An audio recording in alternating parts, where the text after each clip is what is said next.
Hello there, World of Tankers. I'm Blitz, and in today's video, we're going to be talking about the most wanted and desired tanks in World of Tanks Blitz with a top 3 showcase.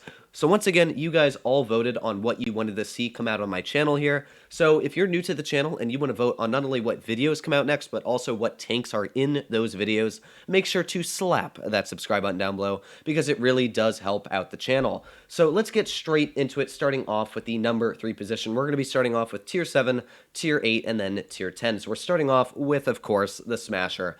Everybody voted for this tank in the first poll. This was out of the Smasher, the Carnarvon Action 10, the Dracula, the WZ-120 GFT, and the Lupus. 55% of you voted for the Smasher, making all the other numbers pretty much nothing compared to it. So yeah, Smasher obviously was going to be in this video because everybody wants it. And I have good news for you, because the Smasher is confirmed going to be coming into the game very, very soon with crates. Now that also is bad news because first of all, that means an influx of Smashers at Tier 7 that I don't want to deal with. And second of all, it means that it's going to be very expensive because there's no charms for those crates, and at the same time, yeah, they're crates, which means they're very expensive as it is. So yeah, Smasher, what is good about the vehicle? Why does everybody want it? Well, it's regarded as the most overpowered tank tier for tier in the game. It deals 640 average damage. Its heat has 250 millimeters of heat pen. I run calibrated, so it's all the way up to 270. Not only that, but the Smasher is also fairly quick. But there is one issue, I will say, that I have noticed recently, is that it gets spotted very, very easily because, of course, it's the size of a 2-story building, and at the same time, it's not necessarily the most accurate, but it is, I will say, more accurate than your SU-152 on not only dispersion, but aiming time, which, again, makes it very, very OP. So we have the Tiger right here. Let's load a Heat Shell, and, well, there goes 551 of his hit points. So with the Tiger there, that probably means there's going to be more company, so I'm going to be, ooh, you know what? No, I may take that back. The I-6 was spotted over there, but we do have the Lorraine, who will probably ruin my day, although I'm going to ruin his day just as much, literally taking off 1,000 hit points there. And the Lorraine is not going to be able to kill me. I'm not going to fix my engine. There you go. We were perfectly able to fix all of the stuff on our tank right before that did happen. Now, I want to finish off this Lorraine, then we will run away. So there we go. Lorraine taken out. Now we're going to run as quickly as possible. Now, I have no clue what was going through that Lorraine's mind to rush a Smasher that it wouldn't be able to kill. So, you know, it took off quite a bit of HP, but we were able to finish it off in the end. So I'm going to try and get past my Tiger here very, very quickly because, of course, I don't necessarily want to play with what's going to come out. So we got that 62 Dragon, who, yeah, we kind of ruined his day, I can say that. We just whipped off 970 hit points, breaking the 3,000 damage barrier. And that is all what the Smasher's about. It's just insanely overpowered on every single spectrum. We're able to deal with Tier 8 opponents like that Lorraine and literally whip off 1,000 hit points, just shrugging it off. And we still have 400 hit points left because this has more hit points than most Tier 8 vehicles. So here we go. We got that FE301 who we're not going to be able to hit just because, yeah, we're not necessarily the tallest of tanks, but we do have that Smasher there who is sticking his turret out, and, well, thank you very much for 701 damage. So now we're at 3,700 damage and still racking up the numbers here. So I have a feeling that FE301 is going to be pulling out to the side. That's sort of where he was spotted, and we might die. But you know what? It never hurts to try and penetrate the enemy. So, well, yeah, we died. I was trying to get an HE out, but as we saw, you can't penetrate the HE on that FE301. So, yeah, kind of weird that light tanks, by the way. That FE301 has a medium tank's armor profile. I still think that, in my opinion, the Vickers Light, the Vickers CR, and the FE301 should have just been medium tanks with a little bit better armor, but that's my personal opinion. But getting back to this list, as you saw, we were easily able to get out 3,700 damage there, and yeah, pretty impressive. Now, our team, I can't say they're necessarily the most impressive, but we'll get out of this so I don't have to get depressed on a defeat. So, getting into Tier 8, list in the comments down below what you think the Tier 8 vehicle is. I was extremely surprised when this tank was listed. I just threw this in there as kind of like an extra because I couldn't think of anything else. And this is the Scorpion G, if I can find it. So there we go, the Scorpion G. Now, this vehicle was not only listed with the Chimera, the Mark I Defender, the Progetto 46, but also the SU-130 PM. So I was extremely surprised that the Scorpion G had 44% of all votes taken. I really thought that the Progetto would overpass the Scorpion and as well the Chimera, judging that, in my opinion, the Chimera is one of the strongest Tier 8 mediums in the game and one of the most exciting as well. So Why do people really want the Scorpion G? Well, if you didn't know, this was the most sold and bought tank in World of Tanks PC ever. Over, I think, $50 million was made on this singular tank in World of Tanks PC. And, ooh, I don't know why I typed in ever. I was thinking ever in the chat. I'm just going to say, hey, I'm losing it. That's what happens late at night. I was thinking, and I typed exactly what I was thinking there. But here we go. Let's get right into position. I am absolutely losing it. But you know what? We're still doing good in our tanks. So we got that 49 right there. Come on. You know you want to pull out. So what is good for the Scorpion G? Why does everybody want it? So unlike the Smasher, in my opinion, the Scorpion G is not overpowered. In fact, the Jagdpanther 2 has more DPM, which is a tech tree vehicle mounted with pretty much the same gun. The reason the Scorpion G is so wanted is not only because it's a quick tank, it's got a fully traversable turret, and it's got one of the most accurate 12.8 centimeter guns in the game. This is the same gun you'll find, as I said, on the Jagdpanther 2, your Ferdinand, your Mouse, your Stocky 100. This is one of the most widely used guns in World of Tanks Blitz. So I gotta be very careful here. Of course, the Scorpion G does lack one major thing, which is armor. If you are hit in this vehicle, pretty much by anybody, you're going to be hurt quite badly, especially because high explosive shells exist. So we got that Luva right there, and if this shell hits, it will show that, there you go, the Scorpion G is extremely accurate, and it hits like a truck at 460 average damage. So we have the Mod 1 spotted right there. I would love to get a shell into that Mod 1, but chances of that happening, well, yeah, you saw right there. As fun as my gun is and as good as it is, still can't hit shots on the move because, yeah, that kind of makes sense. So we have the WZ-111-5A spotted right there, and we got a couple deadly tanks over to the side as well. But right now, I kind of want to take out that Mod 1. That's a guy I really want to take out. So let's go and deal with the Mod 1. So let's pull out right over here. Let's get a nice little thank you tap into the side of him.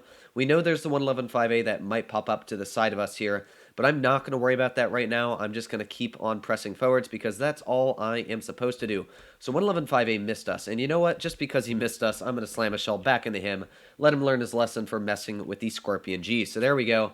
Now we have the Luva right here. Let's load a premium shell right through the turret, another 150 damage. We might not be racking out all of the damage in this game, but we're still going to be getting out a decent amount here. Ooh, that 111-5A got a very nice tap into us. I didn't think we would... Oof. Well, there we go. Talking about the Scorpion G, we just got eradicated from the WT. I actually thought the WT was going to continue moving on across over through the other side of the map, but it turns out that WT turned around. Very good on him. I can't say anything wrong about his gameplay or my gameplay. Just sometimes you get the wrong turn of events. Sometimes Droodles does not do the best in gameplay. And what you saw there, can't really blame it on the tank. It just fell apart.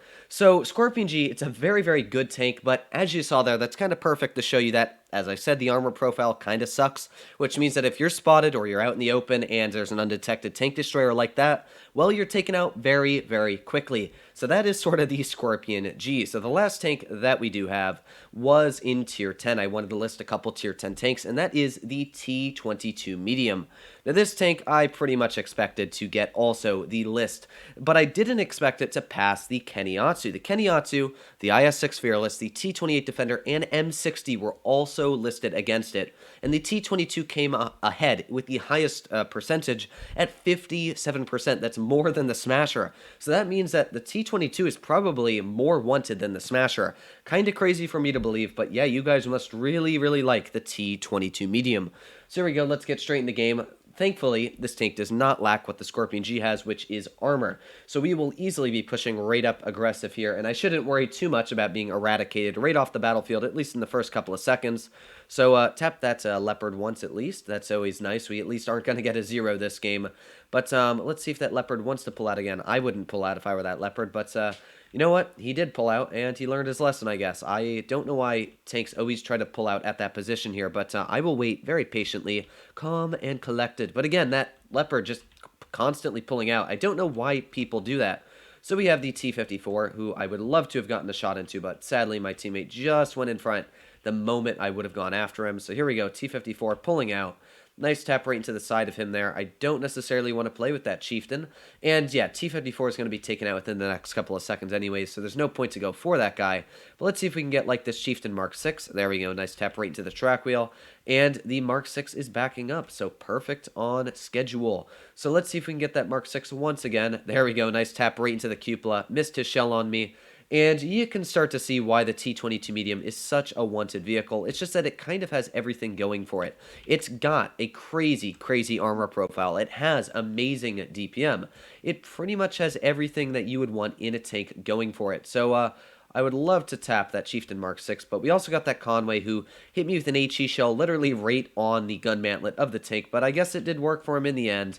I don't really want to play with a Mark 6. As good as this tank is, a Mark 6 in a hull down position is probably the last thing you'll ever want to fight. So let's see if we can maybe deal with this T30.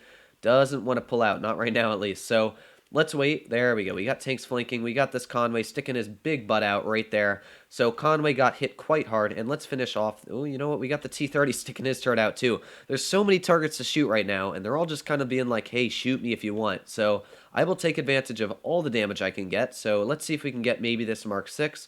Aim at that cupola. Ooh, that was a pretty good shot. Just didn't go necessarily where I wanted it to. So once again, let's see if we can get this Mark 6. There we go. Nice tap. You can see shells bouncing right off, even from a T30. Just bouncing right off of the upper turret armor on this vehicle. That's how strong the turret armor is. It's just crazy. And that's sort of what the T22 is all about. It's just crazy strong armor. So there we go. Another nice tap right into that Mark 6. And wow, actually a penetration. I think it hit right on that upper plate. Sometimes you do get penned, of course. In all vehicles, you're not Superman.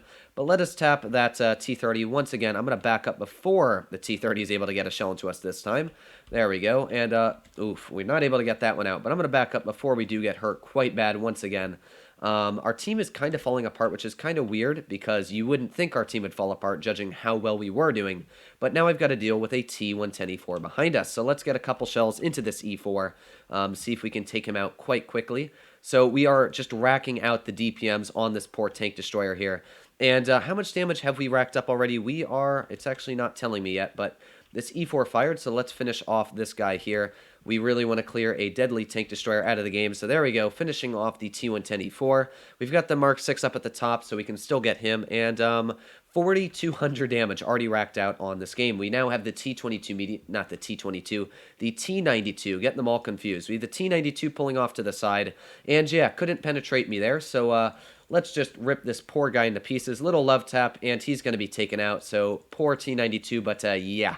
There goes the T92. So, that's, again, another 1,000 damage racked up. So, we're now at the 5,000 damage spot. Kind of crazy. As I said, the T22 is just excellent in every single variable. And this is literally not scripted. This isn't a replay, which is kind of weird because sometimes even my replays aren't this easy to get out. But yeah, you can see that as long as you play your T22 smart and you know what you're doing, well, let's load an we don't need HE. Well, we should have used HE, which was my fault, but that's fine. We want to take out the Conway and these other vehicles first. So let's try and take out the Mark 6. There we go. Shot right in the cupola. And then we need to take out this Conway and the other guy. So Conway, I have a feeling, is going to be right in that spot. And we're going to take, well, looks like the Moushin got the Conway, got the best of him. So all that's left is this T30, and let's finish you off with a shot right through the hull. And, well, yeah, there you go. That is the T22 in a nutshell. I think we even penned that shell on the Conway there, which we did, it looks like. So, yeah, the T22, 5,900 damage, pulling out of mastery, and you can see why this is one of the most wanted tanks in Blitz. Not only did we bounce 5 shells, more than 50% of the shells we received, we would have easily died if we'd been penned by all of our shells. Yeah, it's just an overpowered tank on every single spectrum, the highest win rate tier 10 medium. I absolutely love the T22 medium, but I gotta say, it is absolutely ridiculously overpowered. So I hope you guys did like this top 3 list and my Scorpion G failure there. But we made it up with the T22, I'd have to say, so I fixed my Newbury there. But I hope you guys are all doing well out there. Stay happy, stay healthy, and make sure to click that subscribe button down below, but I'll see you in the next one.